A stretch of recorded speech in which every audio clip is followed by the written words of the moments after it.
Tapi bagaimana jika sikap melampaui batas ini justru difasilitasi negara? Mungkin aku ambil kasus aja ya, kayak waktu aku lupa namanya siapa, ibu-ibu yang komplain suara toa masjid orang di internet gitu, namanya Lina Muherji, yang dia makan babi baca bismillah, terus dia dibully. Itu menurut aku ya mungkin dia salah, tapi penaltinya nggak segitunya gitu. Saya mau baca, tadi contohnya saya mau makan babi dengan baca bismillah, itu kan hak saya.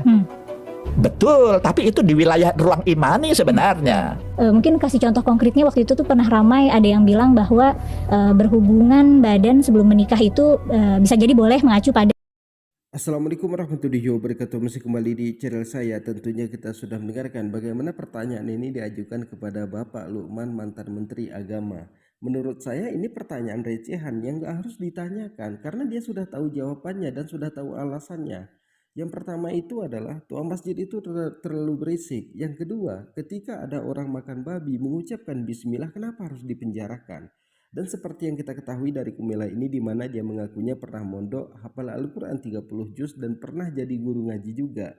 Yang menjadi pertanyaan kita, kenapa dia ini menyudutkan agama Islam? Dia bukan mengkritik agama Islam, tapi dia ini menyudutkan agama Islam. Jadi kepada teman-teman di sini, jangan kemana-mana dulu, silahkan tonton sampai selesai agar kita tidak gagal paham. Selamat menyaksikan. Tapi bagaimana jika sikap melampaui batas ini justru difasilitasi negara? Mungkin aku ambil kasus aja ya, kayak waktu aku lupa namanya siapa, ibu-ibu yang komplain suara toa masjid, yang kemudian di Sumatera Utara Meliana. Okay. Terus kemudian yang paling mungkin belum lama ada tuh orang di internet gitu, namanya Lina Muherji, yang dia makan babi baca bismillah, terus dia dibully. Itu menurut aku ya mungkin dia salah, tapi penaltinya nggak segitunya gitu. Habis itu terus mungkin yang menurut aku sudah melampaui titik tengahnya itu juga kasus Ahok tahun 2017 mungkin. 2017. Tahun 2017 dulu itu tuh menurut aku sudah sangat berlebihan gitu. Nah, kalau misalnya itu gimana? Apakah menurut mungkin aku ngasih pertanyaan spesifik dulu kali ya. Apakah menurut Mas Lukman pelanggaran penistaan agama itu, menurut kebijakan Mas Lukman secara pribadi, itu memang penistaan agama? Sedangkan tadi kan di awal kita udah ngomongin bahwa agama itu maha benar, dan jika agama itu maha benar, sejatinya itu tidak bisa ternista gitu. Jadi ketika ada penistaan agama, sebenarnya kan yang ternista itu pemeluk-pemeluknya ini yang tersinggung sebenarnya. Mereka juga sebenarnya tidak ternista gitu, cuman mereka tersinggung atau marah. Bagaimana pendapat Mas Lukman mengenai kasus-kasus partikular itu, dan bagaimana pendapat Mas Lukman secara umum mengenai hukum penistaan agama?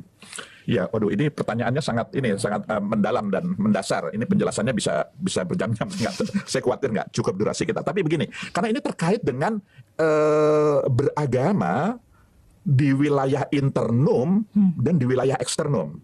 Maksudnya di wilayah imani dan di wilayah amali gitu. Tapi beginilah, saya tidak akan masuk ke terlalu akademik, ini waktunya mungkin nggak mencukupi. Tapi saya ingin menanggapi dari perspektif begini. Moderasi beragama itu sebenarnya lebih ingin fokus menata kehidupan beragama di ruang publik, di wilayah eksternumnya gitu, bukan di wilayah internum, bukan di ruang privat.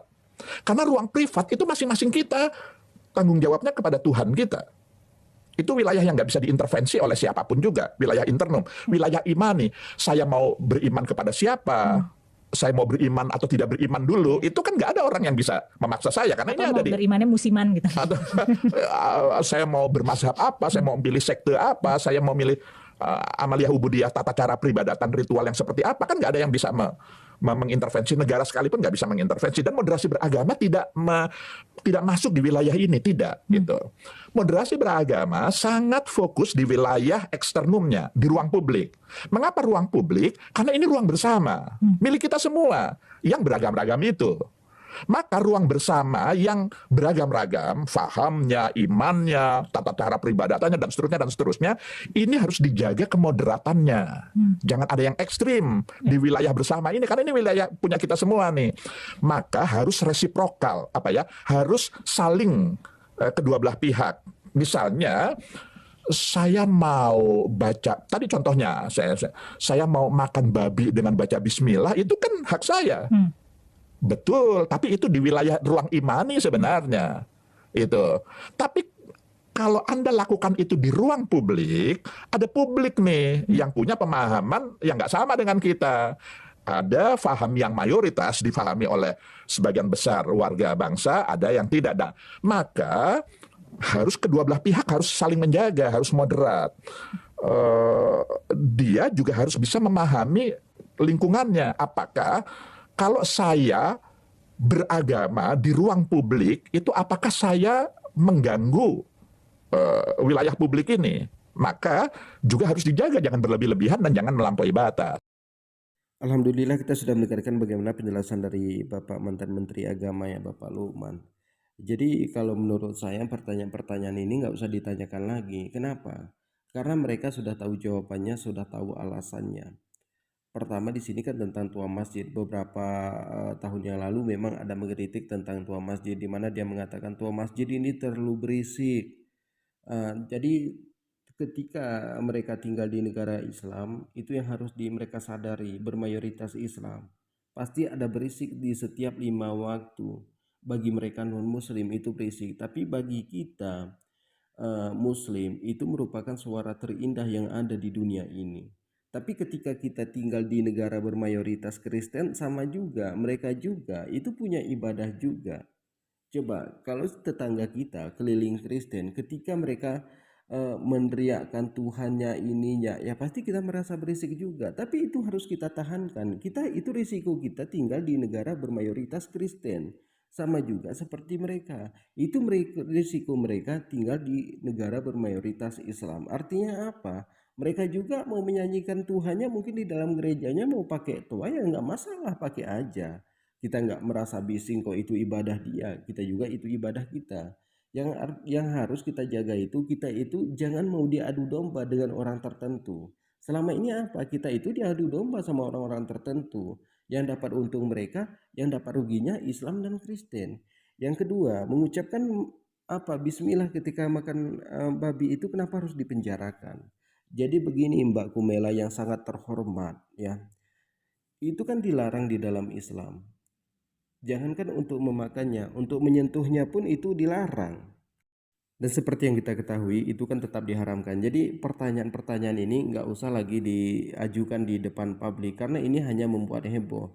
Beberapa kali kita lihat juga dari Mbak Kumela ini, di mana dia itu kan 90%-nya itu membahas tentang agama Islam. Ujung-ujungnya pasti menyudutkan agama Islam.